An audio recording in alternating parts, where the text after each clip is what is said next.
When a serious crime is committed and the police need all the help they can get, there's one group of people they turn to time after time: the expert witnesses.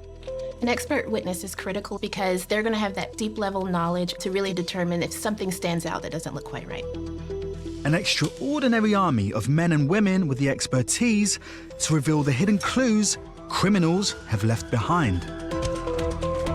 My brain just sort of exploded with different ideas. Even a single-celled organism can solve a crime. They search harder and look deeper, using the very latest techniques. We're constantly evolving, constantly improving. It's soon going to become impossible to get away with murder. This is the inside story of how science helps solve some of the UK's most complex cases. That was one of my eureka moments in all my 30 years of forensic examination. The chances of finding something were really incredibly slim. That tiny possibility had to be explored. I've seen people talk about justice being done, but no matter what kind of punishment he faced, it would never be enough. This is the story of the expert witness.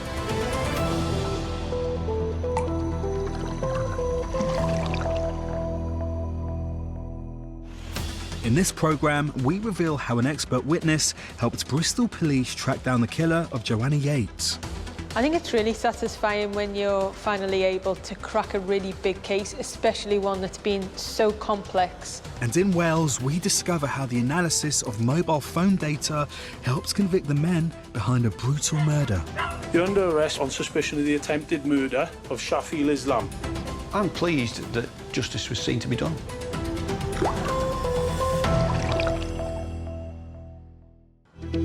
These days, fibre evidence is often forgotten about, but actually can be the one that cracks a case open.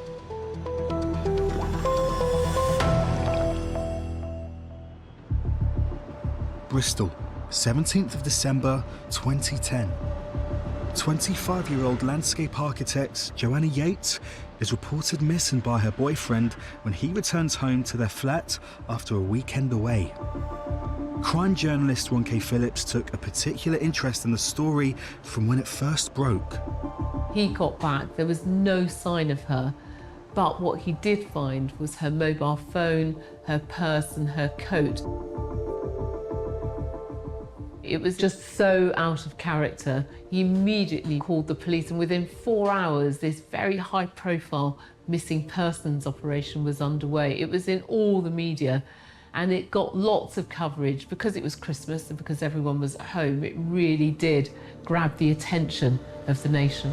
Today, mountain rescue teams and police divers have again been systematically checking the steep sides and foreshore of the Avon Gorge, 2 miles from the flat which Jo shared with her boyfriend. Detectives established Jo had been in the pub with colleagues on the Friday evening and was later seen on CCTV. This initially began as a missing persons inquiry, but this was so out of character for Jo Yates. So the longer she was missing, the more concerned not just her parents, but the police became. People here are baffled by how a fun-loving, popular young woman seems to have simply vanished. Friends set up campaigns on social media, and her parents made appeals for her safe return. Maybe she's out there somewhere by herself in the snow. But on Christmas Day, Jo's body was found. She was discovered by a couple out walking their dog very close to a quarry on a country lane, and she'd literally just been discarded there on the verge of the road. Detectives want people to contact them with any information, even the smallest detail, that could help them piece together Jo's final days. Operation Brave was a massive investigation. They had 1,000 calls coming into the incident room. They had hundreds of hours of surveillance footage, and then Crime Stoppers offered this £10,000 reward for the arrest and conviction of the person responsible. Investigators could find no sign of forced entry at Jo's flat, so they concluded her killer was someone known to her. Information received on the incident hotline led police to suspect Jo's landlord, Christopher Jeffries. The caller said they had noticed that Jeffries' car had been moved on the night Joe was killed. Early one morning, I heard what I thought was a knock on the door of the flat. And as soon as I opened the door, the police showed their ID. We're arresting you on suspicion of the murder of Joe Yates.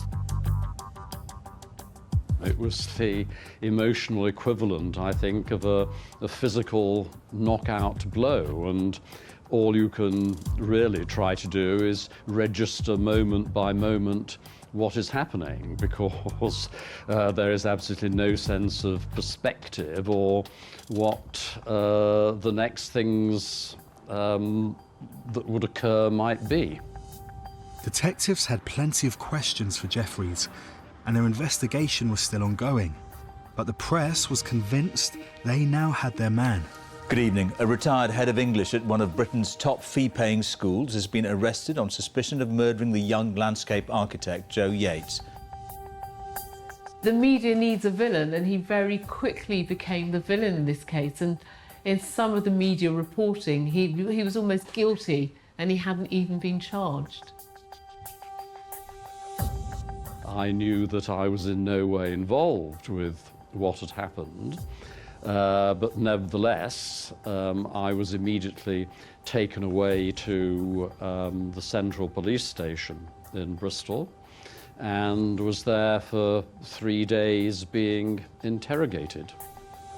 The press may have believed Jeffries was guilty, but before police could charge him with Joe's murder, they needed scientific proof linking him to the crime.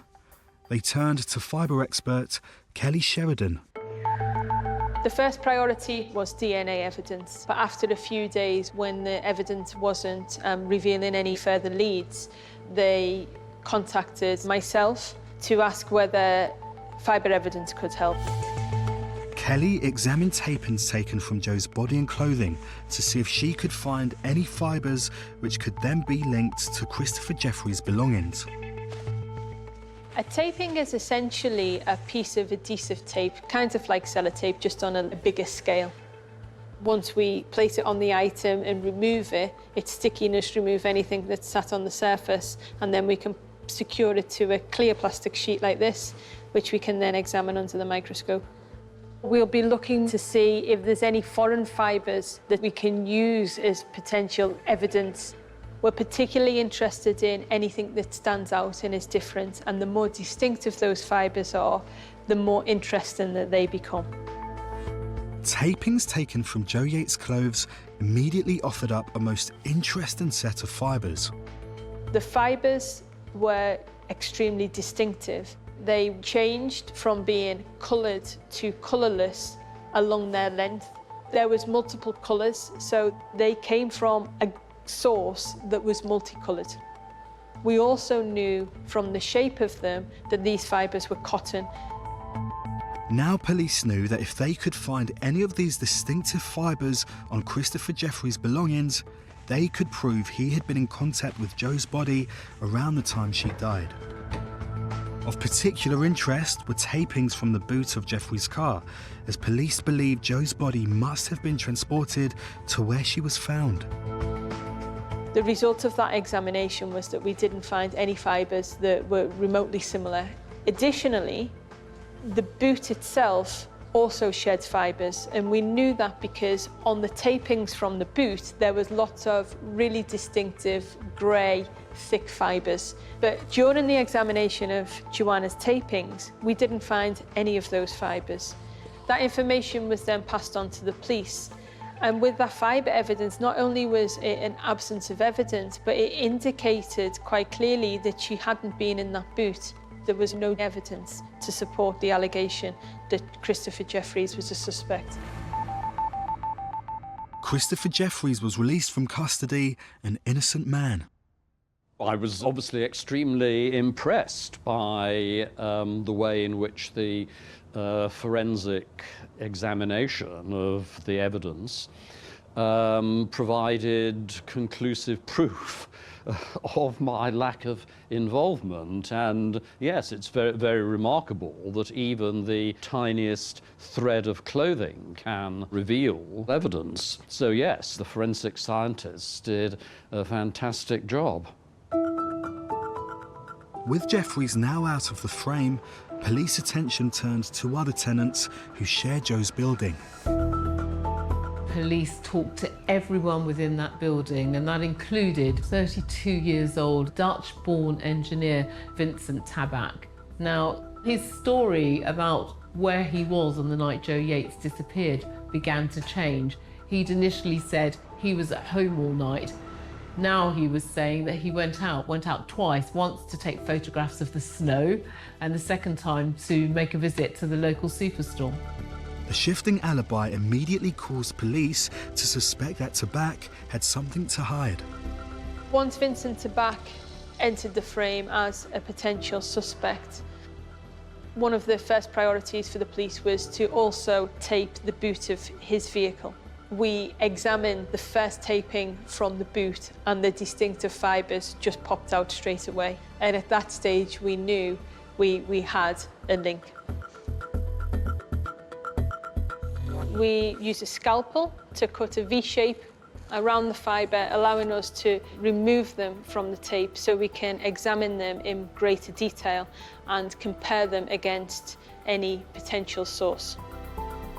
We found the source to be Joanna's bedding, which was a pattern of maroon, blue and green stripes, which was bought from IKEA.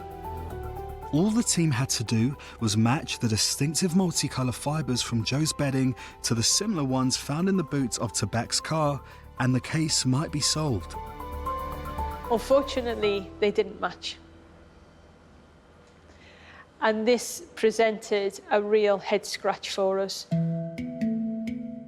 Both sets of fibres were cotton, and both had the same distinctive dyeing pattern, but the sets of colours were different. Those fibres from Vincent Tabak's vehicle were orange, pink and red. We identified that that source was the bedding of Vincent Tabak. And his bedding was a pattern, a checkerboard pattern of pink, orange and red squares that was also bought from IKEA. IKEA's dyeing process had created the distinctive pattern on both sets of fibres. Now that Kelly and the team knew there were two separate multicolour sources, they discovered matching fibres on the tapings from Joe's body and the boot of Tabak's car. That was a really satisfying part of the case for me. But more than that, of course, it also provided strong scientific support that Vincent Tabak was involved in the death of Joanna Yates. On the strength of this evidence, Tabak was arrested and charged with Joe's murder. In October 2011, he faced trial at Bristol Crown Court. As the trial unfolded, we got much more detail about what had happened on that night. Tabak claimed that Joe Yates had invited him into the flat, that she'd made a flirty comment and that he'd gone to kiss her, but she had screamed. Now, he says that he held his hand over her mouth and around her neck, but that he was trying to silence her and that he didn't mean to kill her. We know that Tabak had bundled Joe's body into the boot of his car. He'd then gone out to the local supermarket and bought beer and crisps. And while he's in his car, he texts his girlfriend to tell her that he's bored. This is all while he has Joe Yates' body in the boot of his car. Tabak admitted to manslaughter, but continued to claim that he hadn't meant to kill Joe. The jury, however, found him guilty of murder, and he was given a life sentence with a minimum of 20 years behind bars. Kelly Sheridan's forensic fibre evidence played a crucial part in this case. I mean, it helped to exonerate Chris Jeffries, but crucially, it helped to convict Vincent Tabak. I think it's really satisfying to crack a really big case, especially one that's been so complex. Most importantly, sufficient evidence was found which was enough for a jury to convict Vincent Tabak of Joanna Yates' murder and provide the family with some closure.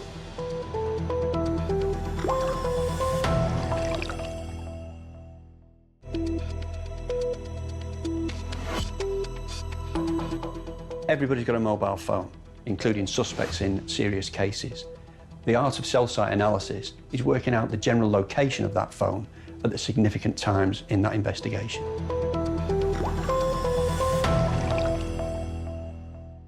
November 2019, Tewkesbury Walk, Newport in Wales. After a day out, 22-year-old Shafi Islam returns to his flat with a friend. Minutes later, another man gains entry, and during a robbery, Shafi is viciously attacked. Shafi's neighbours found him covered in blood, dumped in a cupboard. Journalist Ewan Gabe Davies is a court and crime reporter for the South Wales Argus, who covered the story at the time.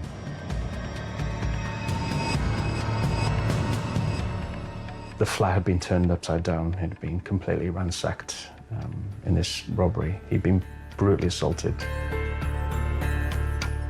It was immediately clear what weapon the attacker had used. He'd attacked Shafi with a bottle. Upon brutally assaulting him and hitting him with the bottle, it had shattered. Shards of glass were, of course, left at the scene. Shafi's injuries left him on life support. The crime shocked the Newport community. Shafi Islam's mum spoke about what a loving son he was, and she spoke about the last time she'd seen him before the attack. Their parting words were that they loved each other, and that was the last time she saw her son conscious. With Shafi Islam fighting for his life, Gwent police launched an investigation into his attempted murder. They began examining his movements on the night of the attack. CCTV showed him at a local convenience store with his friend Conlan Dunyan, shown here on the left. Conlan Dunyan was a young man. They were friends. I think they'd socialised together. They'd been on nights out in Newport together. Dunyan was a talented boxer. Police records showed that Shafi Islam had become involved in the illegal drug trade. Detectives wondered whether this could explain the attack. He was attacked either because he owed money to a drug dealer, or because the people who robbed him think he was a drug dealer and that he would have either drugs or money or both in his flat. On the night of the attack, an alert from an automatic number plate recognition camera showed a known drug dealer driving into the area. Detectives immediately investigated and quickly recovered CCTV footage from this restaurant. It shows convicted Cardiff drug dealer Perry Dunwell with another known criminal, Ewan Peters, a local Newport heavy known as the Enforcer. Dunwell and Peters had spent that evening having a curry. Ewan Peters, who was known by his alter ego Sax Coke, he was a YouTube rapper. He had a horrific criminal record, committed serious acts of violence like grievous bodily harm, actual bodily harm. He had weapons offences on his rap sheet. As detectives studied the CCTV, they made a shocking discovery. Peters took a bottle of Copperberg cider, and you can see just as Peters leaves the restaurant, he actually picks up that bottle. It was the same brand of cider bottle used to attack Shafi Islam.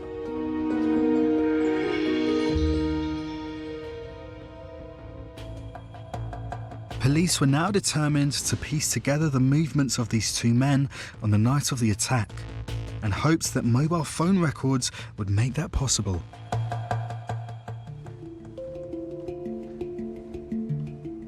They turned to cell site analyst and expert witness Paul Hope. You have a cell site mast, which we drive past every day, and those masts contain cells, and each of those cells has its own specific cell ID, and that cell ID and the details about that cell ID will be recorded on the billing data that the network provide to the police and subsequently to me. Gwent Police provided Paul with the mobile phone records of Perry Dunwell and Ewan Peters, along with the CCTV from the Indian restaurant. What we used the CCTV for in this case was to find images where we knew that it was the suspects and then see if their phones were also in that general area. Paul uses GPS technology to work out what area a mobile phone is in at any given time by identifying which mobile phone mast the phone is connecting to. What we did to try and focus on Tewkesbury address was I went to Tewkesbury Walk and I carried out an activity that's called radio frequency propagation surveying. And that is where I go out with specialist equipment and I carry out a survey of an area. As I'm walking along, the phones are recording the cells that it's seen, and that will create a really good map showing me exactly which cells provide coverage to that specific small area.